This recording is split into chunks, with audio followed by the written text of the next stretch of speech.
Hello friends, this is Tina Malik. Welcome to stairs to success. Friends, आज से हम एक नया सेशन, एक नई सीरीज स्टार्ट करने जा रहे हैं जो कि है स्पेशली सीटेट के लिए। जो अपकमिंग एग्जाम्स है हमारा जो अभी वो है सीटेट, तो हम सीटेट को टारगेट करते हुए प्रिपरेशन स्टार्ट करेंगे। तो ये सीटेट की एक्सपर्ट सीरीज है, सभी टॉपिक वाइज हम इसको प्रैक्टिस करेंगे, डिटेल सेशन रहेगा ये। ओके, तो आज का जो हमारा टॉपिक है वो है इंटेलिजेंस। मोस्ट इंपॉर्टेंट टॉपिक है, बहुत क्वेश्चंस पूछे जाते हैं इस टॉपिक से रिलेटेड। ओके, इंटेलिजेंस मींस बुद्धि। तो क्या होता है बुद्धि, क्या उसका कहाँ से कंसेप्ट निकल के आया, किसने इसके ऊपर ज्यादातर काम किया, कौन आईक्यू टेस्ट लेकर आया, इंटेलिजेंस टेस्ट किसने दिया है, आईक्यू क्वोशिएंट किसने दिया है, क्या फॉर्मूला है। ठीक है, ये सब कुछ आज हम इस सेशन में जानेंगे। बहुत ही इंपॉर्टेंट सेशन है, एंड तक देखना, बीच में कुछ भी स्किप मत करना, और कुछ भी क्वेरी हो, कोई भी डाउट हो तो कमेंट सेशन में जरूर पूछना। एंड आई होप कि आपको ये जो नई एक्सपर्ट सीरीज में स्टार्ट कर रही हूँ आज, वो आपको पसंद आएगी। ओके, चलो फिर स्टार्ट करते हैं।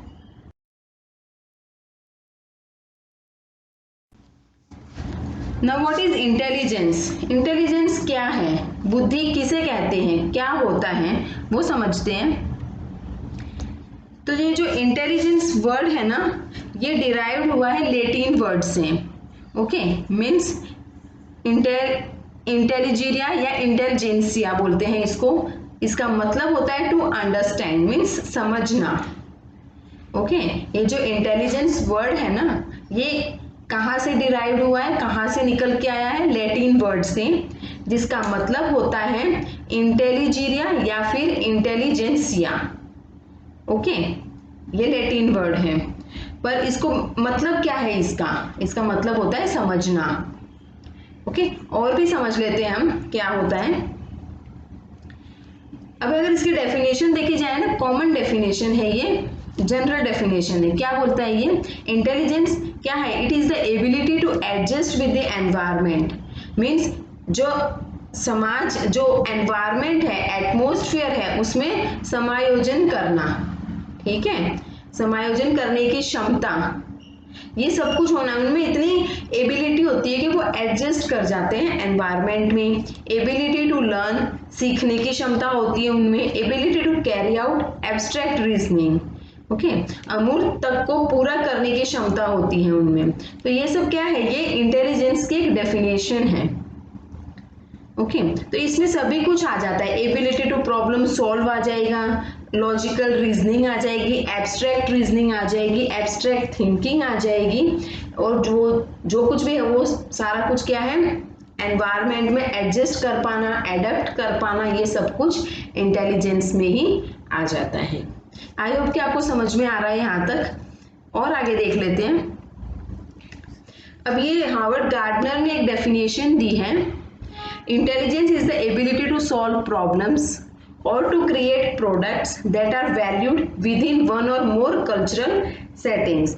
मीन्स वो ऐसी एबिलिटी, ऐसी क्षमता जो प्रॉब्लम सॉल्व कर सके, ठीक है, ऐसे सोल्यूशन क्रिएट कर सके, ऐसे सोल्यूशंस निकाल सके, ठीक है, जो वन और द मोर देन सेटिंग्स हो, मतलब उसमें ओके उनकी वैल्यू की जाए। उनको बोलते हैं ना, बहुत ज्यादा उनकी रीजनिंग हो, लॉजिकल थिंकिंग, सारा कुछ इसमें आ जाता है, सब कुछ इन्वॉल्व हो जाता है।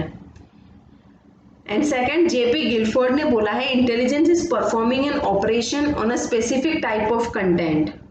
ठीक है, एक स्पेसिफिक टाइप का कंटेंट दे दिया जाता है, उसके ऊपर उनका सोल्यूशन निकालना। ठीक है, ओके, कोई भी प्रॉब्लम का कोई भी सोल्यूशन निकालना, ठीक है, ये सब कुछ इंटेलिजेंस में आ जाता है।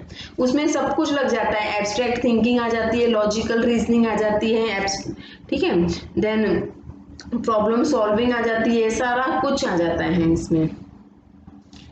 आई होप कि आपको यहाँ तक समझ में आ गया होगा। आगे प्रोसीड करते हैं।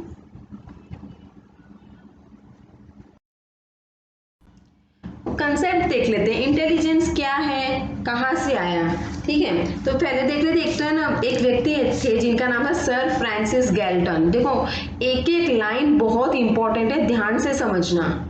ठीक है, आज का जो सेशन है ना, इंटेलिजेंस टॉपिक, ये बहुत बड़ा टॉपिक है। लेकिन मैं इसको पार्ट्स में डिवाइड करके एक्सप्लेन करती जाऊंगी। क्यों? क्योंकि बहुत ही इंपॉर्टेंट है, बहुत से क्वेश्चंस निकल के आते हैं and each and every line जो मैं इसमें बताती हूँ, एक्सप्लेन करती हूँ ना, वो इम्पॉर्टेंट है। एक एक लाइन का क्वेश्चन बनता निकलता जाता है इसमें, ठीक है, तो समझना बहुत ही जरूरी है। तो हम इनको पार्ट्स में डिवाइड करेंगे। ये टॉपिक में बहुत अपने आप में बहुत मायने रखता है ये टॉपिक, इंटेलिजेंस टॉपिक। हर एक एग्जाम में इससे रिलेटेड क्वेश्चंस आते ही हैं, इसकी थ्योरी से रिलेटेड आते हैं और भी बहुत से क्वेश्चंस निकल के आते हैं इसमें। ओके, तो आगे हम और सेशन में देख लेंगे, पार्ट्स में डिवाइड कर रखा है ये टॉपिक मैंने, तो नेक्स्ट सेशन में और डिटेल में समझेंगे। लेकिन आज का ये सेशन बहुत इंपॉर्टेंट है, each and every line is important, so ध्यान से समझना। अब ये इंटेलिजेंस का कंसेप्ट क्या है ये बताना है, कहाँ से निकल के आया। तो एक व्यक्ति थे सर फ्रांसिस गैल्टन, जिन्होंने इंटेलिजेंस और इंडिविजुअल डिफरेंसेस, ये दो टॉपिक है, इनके ऊपर काम किया था। ओके, किसने? सर फ्रांसिस गैल्टन है, ध्यान से समझना। Okay, next one. अभी जो सर फ्रांसिस गैल्टन है, इन्होंने एक बुक भी लिखी थी, हेरिडिटरी जीनियस। ओके, ये क्वेश्चन पूछे जा सकते हैं एंड पूछे भी गए हैं, तो आपको ध्यान से समझना है, नोट डाउन करते जाएं। एक्सपर्ट सीरीज है, बहुत ही डिटेल में एक्सप्लेनेशन होगा, तो नोट्स बनाए, नोट डाउन करें सब कुछ। लास्ट मोमेंट पे, एग्जाम के लास्ट मोमेंट पे रिवीजन में आपके लिए बहुत हेल्पफुल रहेंगे, आपके खुद से, आपके हाथों से बनाए हुए नोट्स। Is that clear? तो नोट्स बनाते जाएं साथ में। तो देखो, समझते भी जाओ साथ में कि सर फ्रांसिस गैल्टन ने इंटेलिजेंस टॉपिक पे काम किया था, साथ में ही उन्होंने इंडिविजुअल डिफरेंसेस टॉपिक पे भी उन्होंने वर्क किया। ओके, उनकी बुक का क्या नाम था? Hereditary genius. ओके, और उनको क्या कहा जाता है? Sir Francis Galton is also known as father of eugenics. Okay, इसको आप ऐसे ही याद रखो, यूजेनिक्स ही बोला जाता है। ये क्वेश्चन भी पूछा गया है और काफी एक्सपेक्टेशन है, काफी उम्मीद है आगे आ सकता है, चांसेस हैं ये क्वेश्चंस पूछे जाने के। तो each and every line is important, so please pay proper attention. Next one, अब हम देख लेते हैं इंटेलिजेंस टेस्ट के बारे में। अभी तक का कंसेप्ट आपका क्लियर हो चुका होगा, आई होप सो। अब आगे बढ़ते हैं इंटेलिजेंस टेस्ट के बारे में। क्या है ये इंटेलिजेंस टेस्ट? बुद्धि परीक्षण किसे कहते हैं, क्या है ये सब कुछ देख लेते हैं। इंटेलिजेंस टेस्ट जो है स्टार्टेड इन फ्रांस, ठीक है, फ्रांस में इसकी शुरुआत हुई। किसके द्वारा? अल्फ्रेड बिने एंड थियोडोर साइमन। ओके, ये दो व्यक्ति हैं। ये जो थियोडोर साइमन है, इसका कुछ कंट्रीब्यूशन रहा था, लेकिन जो मेजर वर्क जिसने किया था, बहुत ज्यादा काम जो इंटेलिजेंस टेस्ट पे किया था, उन्होंने किया था अल्फ्रेड बिने। ठीक है, तो आपको ये ध्यान रखना है किसके द्वारा किया गया, कहाँ से शुरुआत हुई। शुरुआत हुई फ्रांस से, अल्फ्रेड बिने। अगर ऑप्शन में साथ में थियोडोर साइमन भी दिया है तो आप इन दोनों को सिलेक्ट करोगे। अगर थियोडोर साइमन नहीं है तो अल्फ्रेड बिने को आप करेक्ट मानोगे।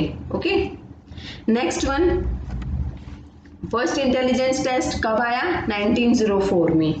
ओके, 1904 में। देखो friends, each and every line is important, आप नोट डाउन करते जाए साथ में, बहुत ही इंपॉर्टेंट सेशन है ये। आप आज का सेशन देखोगे ना, इसमें से 6 to 7 क्वेश्चंस निकल के आ सकते हैं, तो आप खुद समझो कितना इंपॉर्टेंट सेशन है आज का। फर्स्ट इंटेलिजेंस टेस्ट कब आया? 1904 में। अब फादर ऑफ इंटेलिजेंस टेस्ट किसे कहेंगे? जो इस टेस्ट को लेकर आया, जिसने इस टेस्ट के ऊपर वर्क किया, उसी को तो जनक माना जाएगा ना। बुद्धि परीक्षणों का जनक किसको माना जाएगा? अल्फ्रेड बिने को। क्यों? क्योंकि उन्होंने सबसे ज्यादा वर्क किया ना इस पे। थियोडोर साइमन का तो कुछ कंट्रीब्यूशन था इस पे। ओके, सबसे ज्यादा मेजर वर्क किसने किया था? अल्फ्रेड बिने ने। Okay, next one. अब ये जो इंटेलिजेंस टेस्ट है ना, इसको रिवाइज्ड किया गया, मींस इसमें कुछ फेरबदल किए गए, इसको रिवाइज्ड किया गया। किसके द्वारा? स्टैनफोर्ड बिने टेस्ट नाम दिया गया 1916 में। ओके, ये सब कुछ आपको याद रखना है, बहुत ही इंपॉर्टेंट है। आई होप कि आपको यहाँ तक कंसेप्ट क्लियर हो गया होगा। नोट डाउन करते जाएं, क्योंकि अपने हाथों से जब आप नोट्स बनाओगे ना तो और ज़्यादा याद रहेगा आपको, लंबे समय तक आप याद रख सकते हो। ओके, खुद से नोट्स बनाएं, रिवाइज करते रहें, रिवीजन करते रहें, काफ़ी हेल्पफुल रहेगा। नेक्स्ट वन, अब ये जो मेंटल एज का कंसेप्ट है ये किसने दिया? अल्फ्रेड बिनेट ने दिया। अल्फ्रेड बिनेट ये कंसेप्ट लेके आए थे मेंटल एज का। अब ये मेंटल एज जो है ना, ये कंसेप्ट कहाँ यूज हुआ था पता है आपको? ये जब इंटेलिजेंस क्वोटिएंट का फॉर्मूला आया था, ठीक है, उसके बारे में हम आगे पढ़ेंगे अभी।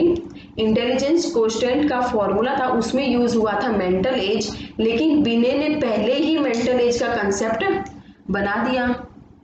ओके, समझ रहे हो? मेंटल एज का कंसेप्ट पहले ही किसने दे दिया? फॉर्मूला आया नहीं उससे पहले ही दे दिया था। किसने? अल्फ्रेड बिने।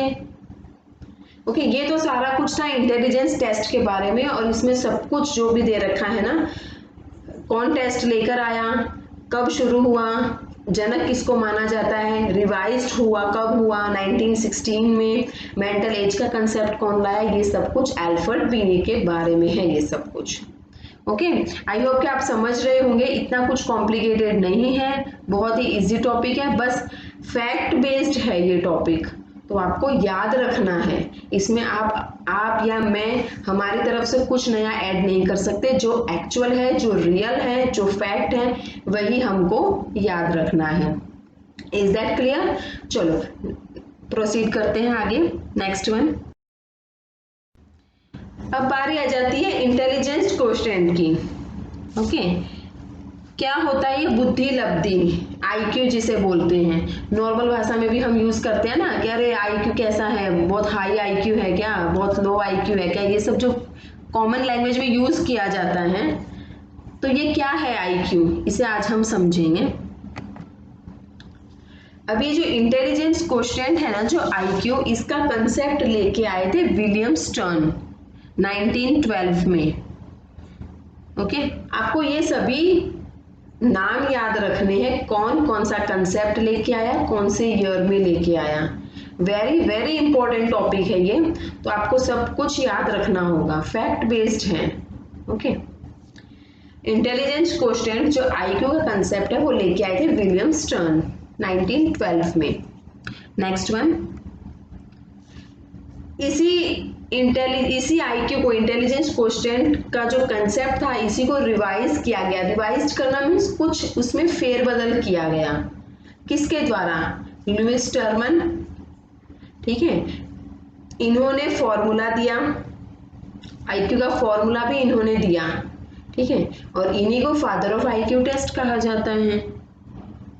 ओके, इन्हीं को फादर कहा जाता है, father of IQ test. IQ test, बुद्धि लब्धि परीक्षण के जनक माना जाता है। किसको? लुईस टर्मन को। ठीक है, ये याद रखना। देखो फ्रेंड्स, कंसेप्ट कौन लेके आया था आईक्यू का? आईक्यू का कंसेप्ट विलियम स्टर्न लेके आए, लेकिन इसको रिवाइज्ड किया, इसका फॉर्मूला दिया आईक्यू का, और जो फादर हैं आईक्यू टेस्ट के वो माने जाते हैं लुईस टर्मन को। Okay, is that clear? बहुत ही ध्यान से समझने वाला टॉपिक है, इतना कुछ कॉम्प्लिकेटेड नहीं है, बस याद रखने वाली बातें हैं इसमें। नेक्स्ट वन, अब ये देखो आईक्यू का फॉर्मूला दे रखा है, बुद्धि लब्धि जो होता है उसका फॉर्मूला दे रखा है। IQ means intelligence quotient is equal to MA upon CA। MA means mental age, जिसे कहते हैं मानसिक आयु, अपॉन में है क्रोनोलॉजिकल एज मीन्स वास्तविक आयु, इंटू 100। ओके,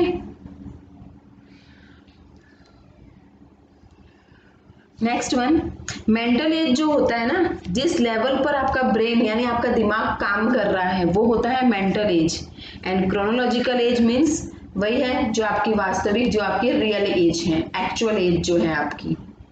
ओके, इससे रिलेटेड बहुत क्वेश्चंस पूछे गए। अभी जो प्रीवियस रीट एग्जाम हुआ ना अभी कुछ दिन पहले, उसमें लेवल 1 लेवल 2 में ये आईक्यू फॉर्मूला वाले बहुत क्वेश्चन पूछे गए। दोनों पेपर में एक एक क्वेश्चन आया हुआ है, पेपर 1 में भी, लेवल 1 में भी, लेवल 2 में भी एक एक क्वेश्चन पूछे गए हैं ये आईक्यू से रिलेटेड। ओके, तो आपको ये फॉर्मूला याद रखना है। कई बार ऐसे हो जाता है आईक्यू दे देते हैं, क्रोनोलॉजिकल एज दे देते हैं, एंड आपको मेंटल एज फाइंड आउट करना होता है। कभी मेंटल एज दे देंगे, क्रोनोलॉजिकल एज दे देंगे एंड आपको आईक्यू फाइंड आउट करना होगा। ऑप्शन दिए हुए होते हैं, बस आपको याद रखना है फॉर्मूला। चलो आगे प्रोसीड करते हैं, नेक्स्ट वन। अब देखो फ्रेंड्स, ये है आईक्यू का टेबल। मीन्स इससे ये आपको याद तो नहीं रखना, लेकिन इसमें से कुछ पॉइंट आप याद रख सकते हैं। ऐसे पूछा तो नहीं जाता, लेकिन थोड़ा बहुत जनरल आइडिया आपको होना चाहिए। तो देखो इसमें इडियट दे रखे हैं, लास्ट वन जो है इडियट, उनका आईक्यू देखो 0 से 24, बहुत ही कम आईक्यू होता है, इनको पढ़ाया नहीं जा सकता स्कूल में। ऐसे बच्चों को स्कूल में नहीं पढ़ा सकते आप। ओके फिर आईक्यू देखो जैसे जैसे थोड़ा थोड़ा इंक्रीज होता जा रहा है। फिर आ रहे हैं इसमें डल और बॉर्डर लाइन वाले 70 से 79 आईक्यू वाले, इनको ट्रेनिंग देके थोड़ा बहुत कुछ पढ़ा सकते हैं। ओके फिर आगे आता है नॉर्मल और एवरेज एज। ये नॉर्मल और एवरेज एज जो होते हैं वो नॉर्मल बच्चे माने जाते हैं, इनको अच्छे से पढ़ाया जा सकता है नॉर्मल स्कूल में। ओके फिर ऊपर जैसे जैसे बढ़ते जाओगे ये सारे सुपीरियर, वेरी सुपीरियर, जीनियस, ये सब आ जाते हैं। जीनियस में गिफ्टेड, क्रिएटिव, ये सभी बच्चे आ जाते हैं। ओके इनका आईक्यू 140 प्लस होता है। ओके तो ये आप थोड़ा बहुत ध्यान में रख सकते हैं ये table. Is that clear? I hope कि आपको यहाँ तक का समझ में आया होगा। अगर सेशन पसंद आ रहा है तो प्लीज लाइक शेयर कर दीजिए। आज से हम सीटेट की प्रिपरेशन स्टार्ट कर रहे हैं ना, तो जो लोग सीटेट के लिए जिन्होंने अप्लाई कर रखा है, एग्जाम देने वाले हैं, तैयारी कर रहे हैं, तो उनको बताओ कि इधर अच्छे से तैयारी हो रही है। बिल्कुल डिटेल सेशन चल रहा है, एक्सपर्ट सीरीज है, काफी अच्छे से एंड डिटेल एक्सप्लेनेशन है। नेक्स्ट वन, अब कर लेते हैं कुछ प्रैक्टिस। ओके प्रैक्टिस सेशन है, साथ में ही मैं जो भी कंटेंट कराऊंगी ना उसी से रिलेटेड कुछ क्वेश्चंस हम प्रैक्टिस भी करेंगे। और भी आपको बहुत से प्रैक्टिस सेट मिलेंगे, प्रैक्टिस क्वेश्चंस मिलेंगे, लेकिन जो भी हम सेशन कर रहे हैं ना उसी से कंटेंट से रिलेटेड 4-5 कुछ 4 और 5 क्वेश्चंस हम प्रैक्टिस करेंगे हर एक सेशन में। ओके तो देख लेते हैं कुछ क्वेश्चंस।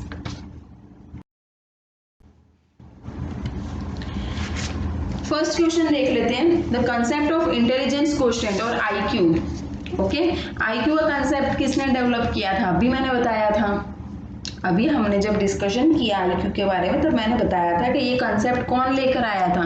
तो देखो टॉपिक ऑप्शन ऐसे है ना कि कंफ्यूज हो जाते हैं, तो इसमें क्या है आपको याद रखना है। कंफ्यूज किस में होंगे? बिने, स्टर्न, टर्मन, इसमें होंगे ना। तो कौन सा होगा correct answer? Option B is the correct answer, Stern. ठीक है कंसेप्ट लेकर आए थे Stern. Next one, who develop the first intelligence test. ये सभी क्वेश्चन मैंने अभी करवा रखे हैं, सारा कुछ हमने अभी डिस्कशन किया था।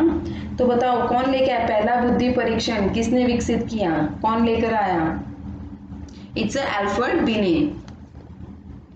ऑप्शन बी अल्फ्रेड बिने लेकर आए थे ना, इन्होंने डेवलप किया था फर्स्ट इंटेलिजेंस टेस्ट। अब देखो नेक्स्ट क्वेश्चन ध्यान से समझो, classification of students in different groups on the basis of their IQ tends to dash their self esteem and dash academic performance. मतलब क्या कह रहे हैं कि उनके आईक्यू, क्लास में बच्चे हैं उनको आप डिवाइड कर रहे हैं, टीचर उनको डिवाइड कर रहे हैं, उनके आईक्यू के हिसाब से अलग अलग ग्रुप्स में उनको बांट रहे हैं। तो इससे क्या होगा? इससे क्या होगा? उनके आत्मसम्मान और एकेडमिक परफॉर्मेंस में क्या दिखाएगा, क्या होगा उसमें? इंक्रीज डिक्रीज होगा, इंक्रीज इंक्रीज, डिक्रीज डिक्रीज, या डिक्रीज, या फिर हैज नो इफेक्ट ऑन। तो देखो फ्रेंड्स, बच्चों को उनके आईक्यू के हिसाब से अगर डिफरेंट डिफरेंट ग्रुप्स में डिवाइड करा जाएगा ना तो उनका सेल्फ एस्टीम डिक्रीज होगा, साथ में ही उनका एकेडमिक परफॉर्मेंस भी डिक्रीज होगा। ठीक है the answer will be C. काफी हद तक यानी बच्चों पर बहुत ही गलत प्रभाव पड़ता है, बच्चों को कभी भी उनके आईक्यू के हिसाब से डिवाइड नहीं करना चाहिए, ग्रुप्स में नहीं बांटना चाहिए, सभी को इक्वल एक समान समझना चाहिए। नेक्स्ट,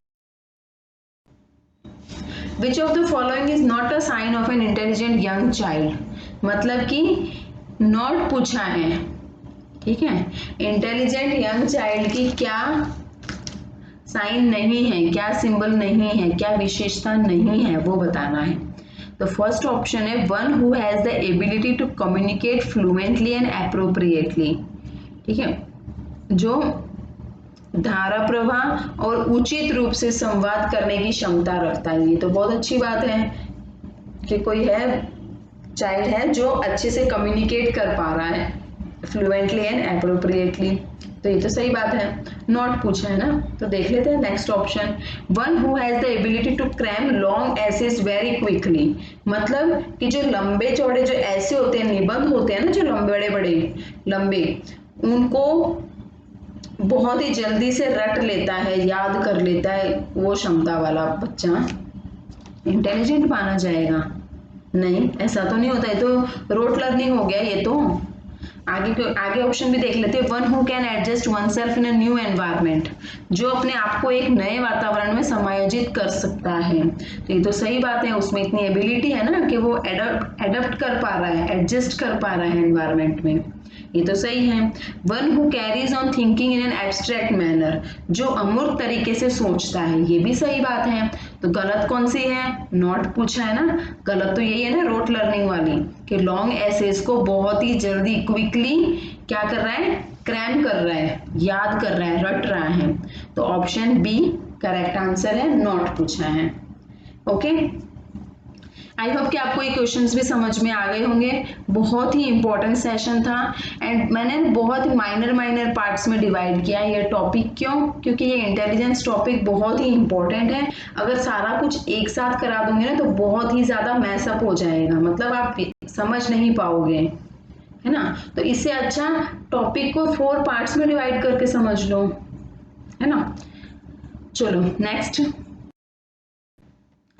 तो यही था आज का। आई होप कि आपको आज की ये नई सीरीज आपको पसंद आई होगी। अगर आज का सेशन पसंद आया तो प्लीज लाइक कीजिए, शेयर कीजिए अपने फ्रेंड्स के साथ एंड फर्स्ट टाइम अगर इस चैनल को देख रहे हैं तो प्लीज सब्सक्राइब कर लीजिए, बेल आइकन प्रेस कर ले ताकि आने वाले वीडियोस का नोटिफिकेशन आप तक टाइम से पहुंचता रहे। थैंक्स फॉर वॉचिंग, मिलते हैं नेक्स्ट सेशन में। Till then take care, bye.